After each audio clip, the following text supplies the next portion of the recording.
Okay, so let's get right into it. Deep inside the cells of some really common plants, we're talking everything from poppies to buttercups, there's this tiny but incredibly powerful chemical reaction happening all the time.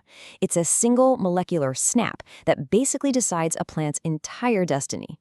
And it all starts with a huge choice. So, just try to picture this. You've got a single molecule inside a plant, and it's standing at a fork in the road. What's it going to be? Does it become the chemical foundation for a powerful painkiller, or does it get turned into a potent antibiotic? Now, this isn't random. Nope. It's a very deliberate choice, and it's all controlled by a single molecular gatekeeper. And here's where it gets really interesting. If a plant like, say, the opium poppy decides to twist this molecule one way, it heads down the path to creating morphine. But if a different plant, like the organ grape, uses a very specific molecular tool, it slams a gate shut, forcing that molecule down a completely different path, the one that leads to the antibiotic berberine. And that gate, that's what we call the Berberine Bridge. So let's talk about the molecule at the very center of this story. It's time to meet the master of this junction. This is S-reticulene. You can think of it as the grand central station of plant chemistry. Seriously, it's the last common ancestor for these two world-famous families of drugs. It holds the potential for both, but something has to push it in one direction or the other. Now, you might be wondering, why does the plant even need to bother with all this? Well, the raw material, this reticulene molecule, it actually has a pretty serious problem. On its own, it's just not a very effective weapon. The best way to picture it is like a floppy, open necklace, you know?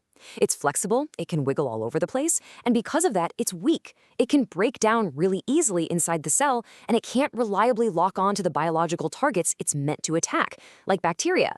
The plant needs to make it strong. So, what are these molecular weapons called? They're known as alkaloids, and alkaloids are basically the active ingredients in plants. You're already familiar with them. Think caffeine in your coffee, or nicotine in tobacco. They're the chemical weapons plants build for their own defense. So to solve this floppy necklace problem, the plant deploys a super specialized worker, the Berberine Bridge enzyme, or BBE for short. Think of this thing as a highly specific welding robot on a factory line. It is programmed to do exactly one job, and one job only: forge that bridge. And what's the material this little robot works with? Well, it's a tiny piece of the molecule called a methyl group. Now, usually this is a pretty boring, unreactive cap on a molecule, but this enzyme is about to do something incredible. It's going to turn this boring cap into the super strong glue that locks the entire structure together. So how does the plant actually turn its floppy necklace into an unbreakable padlock?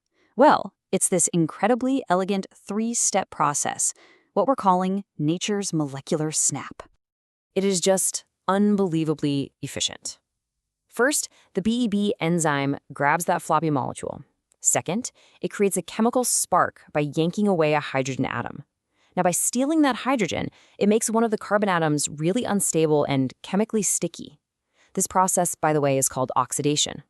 And then, finally, that sticky carbon atom just instinctively swings over and grabs onto a neighboring part of the molecule. Snap. A new bond is formed, and the whole structure is locked shut. And wow, what a transformation it is. Before, we had reticulin, a flexible three-ring necklace. After the bridge is forged, we have a brand new molecule called scalarine, a totally rigid four-ring padlock. The plant has taken its flimsy raw material and created a stable, solid weapon. But this little molecular construction project has some really fascinating and, well, unexpected consequences. It's not quite as clean or simple as it looks. For starters, the process of forging this bridge is actually kind of messy. It produces what you could call industrial waste right there inside the plant's own cells.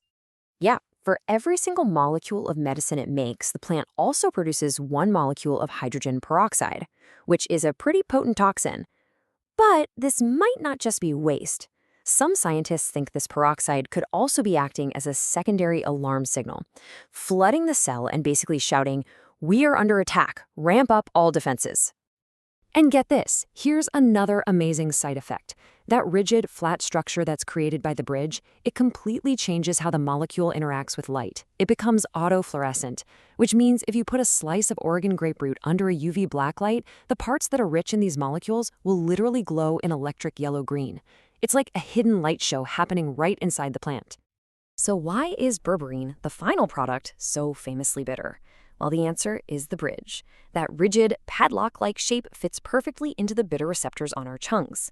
The plant basically designed it as a clear warning sign that says, "Do not eat me," and our biology gets that message loud and clear. So why does this ancient chemical trick, something that evolved millions of years ago, still matter so much to us today? Let's zoom out and see its impact, all the way from local forests to the future of medicine. This chemistry isn't happening in some far-off lab. If you're in a place like Nanaimo, it is happening in plants all around you. The Oregon grape uses the bridge to make its famous yellow antibiotic. The Pacific bleeding heart uses the exact same mechanism to make chemicals that stop animals from eating it. Even the California poppy crosses the very same bridge, but then it just decorates the final molecule a little differently. They all share this ancient piece of machinery. And when I say ancient, I really mean it. The Berberine Bridge is old technology. It evolved super early in the history of flowering plants, in a group that includes buttercups and poppies. More modern plants like roses and sunflowers, they evolved totally different chemical defenses later on. This bridge is a surviving piece of primordial chemical warfare. Which brings us to the future. Instead of trying to harvest all these plants from the wild, scientists are working on this revolutionary idea. What if we could take the gene that codes for the berberine bridge enzyme and put it into yeast? And that leaves us with a final, pretty fascinating question. Could we one day brew these complex, life-saving medicines in giant vats, just like we brew beer? By harnessing one of nature's oldest and cleverest chemical tricks, we could unlock a whole new frontier for modern medicine.